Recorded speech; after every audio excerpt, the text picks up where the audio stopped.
आज हम देखते हैं अभिज्ञान शाकुंतलम का 8वां श्लोक। 8वें श्लोक का प्रसंग ये है कि सूत और राजा दोनों आखेट के लिए निकले हुए हैं और वेग से घोड़े दौड़ रहे हैं मृग के पीछे। तो जो बीच में उबड़ खाबड़ भूमि आती है तो उस उबड़ खाबड़ भूमि पर जब मृग है वो वहाँ से भाग जाता है और इनकी गति धीमी हो जाती है और मृग की गति तेज है तो मृग वहाँ से निकल गया। तो उस वजह से जब सूत जो सारथी है वो राजा को ये बात बताता है तो राजा कहता है कि इनकी लगाम छोड़ दो, क्योंकि वो उसको लगाम को पकड़ कर रख पाने में असमर्थ हो रहा था। तो लगाम छोड़ने के पश्चात जो घोड़ों की स्थिति है और जो रथ का वेग है उसको देखते हुए जो सारथी है वो राजा को श्लोक के माध्यम से कह रहा है कि मुक्तेषु रश्मिषु निरायत पूर्वकाया निकंप चामर शिखा निवृतोद्व कर्णः आत्मोद्धतैरपि रजोभिरलंघनीया धावन्त्यमी मृगजवाक्षमयेव रथ्यः। अर्थात अब हम इसका अगर अन्वय करते हैं तो मुक्तेषु रश्मिषु निरायत पूर्वकाया निकंप चामर शिखा निवृतोद्व कर्णः, ये इसकी जो अन्वय है ऐसे कैसे रहेगी। इसके पश्चात है आत्मोद्धतई ही रजोभिः अपि अलंघनीया। इस जो तृतीय पंक्ति है इसमें थोड़ा अन्वय में शब्द बदलने पड़ेंगे। इसमें है आत्मोद्धतैरपि रजोभिः अलंघनीया, 4 शब्द हैं। इनमें आत्मोद्धतैः रजोभिः अपि अलंघनीयः। फिर चतुर्थ पंक्ति है धावन्त्यमी, इसका संधि विच्छेद होगा धावन्ती अमी मृग जवाक्ष मया इव रथ्यः। तो अमी रथ्यः मृग जवाक्ष मया इव धावन्ति, ये इसका अन्वय हुआ। और इसका जो अर्थ है मुक्तेषु रश्मिषु, मुक्तेषु रश्मिषु, रश्मियां जिसकी मुक्त कर दी गई हैं अर्थात घोड़ों की लगाम मुक्त कर दी गई है, लगाम को ढीला छोड़ देने पर निरायत पूर्व काया, निरायत पूर्व काया, जो इनका जो आगे का भाग है, पूर्व भाग है, घोड़े के आगे का भाग है वो कुछ बड़ा हो गया है, यानी उन्होंने उसको अपने पूर्व स्वरूप में धारण कर लिया है। निष्कंप चामर शिखा, और जो इनकी चामर शिखा है, जो कलंगी है घोड़ों के ऊपर की, मस्तक के ऊपर जो है कलंगी, वह निष्कंप है, वह बिल्कुल हिल नहीं रही है, कंपायमान नहीं है। निवृत्तोर्ध्व कर्णः, और निभृत ऊर्ध्व कर्णः, और इनके जो कान हैं वो बिल्कुल निभृत हैं, निष्कंप हैं और ऊर्ध्व हैं यानी खड़े हो गए हैं, यानी शरीर का जो अग्रभाग है वो विस्तार को प्राप्त हो गया है। इनकी जो चामर शिखा है, जो कलंगी है सर के ऊपर, वह बिल्कुल निष्कंप है, निश्चल है, और जो इनके कान हैं वो खड़े हो गए हैं और बिल्कुल शांत हैं, निश्चल हैं। ऐसे जो घोड़े हैं, और आत्म उद्धतई ही रजोभी, और अपने द्वारा उड़ाई हुई धूल से, जब घोड़े दौड़ रहे हैं तो उनके दौड़ने से उनके जो खुर हैं उनसे धूल उड़ रही है, और वो जो धूल है उसके द्वारा भी अलंघनीय, उसके द्वारा लांघे नहीं जा सकने वाले, यानी वो धूल इनके पीछे ही रह रही है, वो धूल इनको लांघ नहीं सकती, इतनी तेज इन रथों का रथ के घोड़ों का वेग है।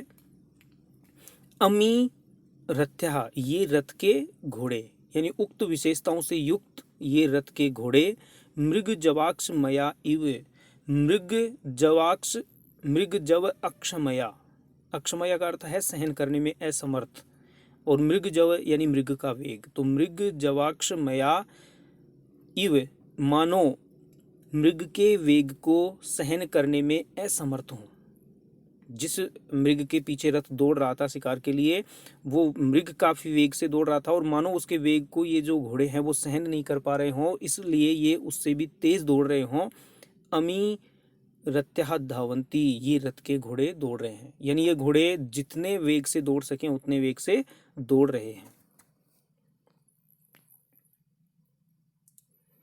तो फिर राजा कहता है कि सत्यम अतिथ्य हरितो हरिम से वर्तन्ते वाजिन है।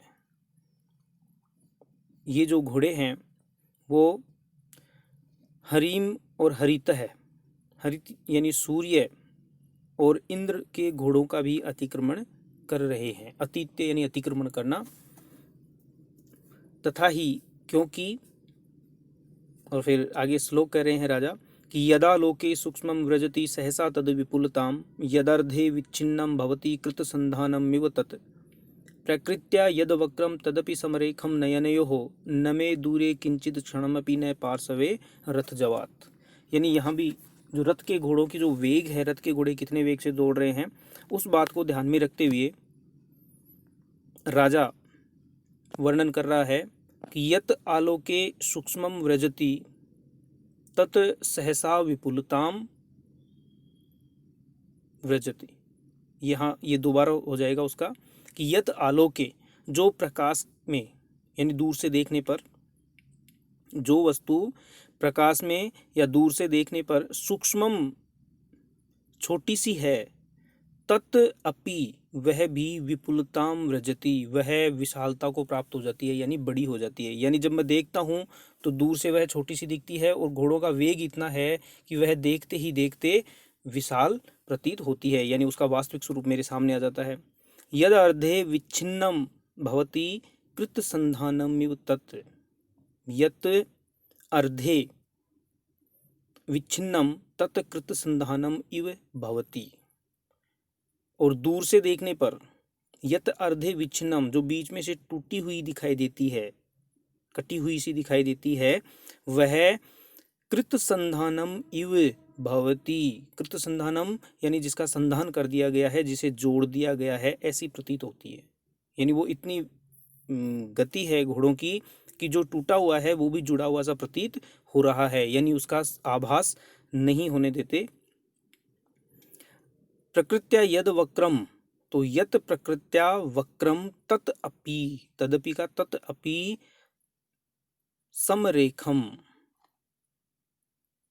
यानी जो स्वभाव से, प्रकृत्या यानी स्वाभाविक रूप से, यानी वास्तव में जो वक्र है, टेढ़ा है, यानी जो स्वभावतः वस्तु टेढ़ी है, वह भी मे नयनयोः समरेखम, वह मेरे नेत्रों के सामने समरेख हो जाती है, एक रेखा में हो जाती है, यानी बिल्कुल सीधी हो जाती है। यानी वास्तव में तो वह टेढ़ा मेढ़ा है, जो भी दिखाई दे रहा है, चाहे वह पथ हो, चाहे वह पेड़ों की कतार हो, लेकिन जब मेरे नेत्र उसको देखते हैं तो रथ की गति इतनी तेज है कि वह मुझे बिल्कुल एक सीधी रेखा में ही दिखाई जान पड़ता है।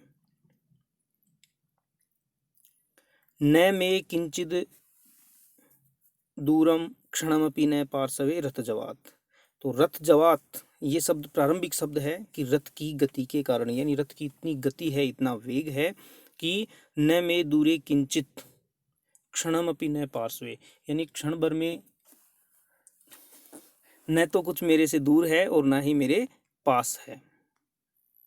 यानी जो दूर होता है वो पास हो जाता है और जो पास होता है वो दूर हो जाता है, रथ का इतना वेग है। और इतना होने के बाद राजा को नेपथ्य से आवाज सुनाई देती है कि भो भो राजन आश्रम मृगो अयम न हंतव्यो न हंतव्यो, अर्थात हे राजन, यह है आश्रम का मृग है। जिस मृग का राजा पीछा कर रहा था वह मृग आश्रम का मृग था, तो न हंतव्य, इसे मत मारो, मत मारो। और सारथी कहता है आकर्ण्य अवलोक्य च, यानी उसको सुनकर और देखकर आयुष्मान अस्य खलुते बाण पथवर्ती है कृष्ण सारस्य अंतरे तपस्वी न उपस्थिता, यानी इस मृग के रास्ते में, कृष्णसार मृग के रास्ते में कुछ तपस्वी उपस्थित हो गए हैं जो ये कह रहे हैं कि इसे मत मारो, मत मारो। तो फिर राजा भी कहता है कि तेन ही प्रगृह्यताम वाजिन है, तो फिर घोड़ों को रोक दो। तथा इति रथम स्थापयति, ऐसा कहकर वह रथ को रोक देता है। ततः प्रविशति आत्मना तृतीयो वैखानस, और उसके बाद जो वैखानस है कण्व ऋषि का उसके आश्रम का व्यक्ति, वह वहाँ रंगमंच पे प्रवेश करता है।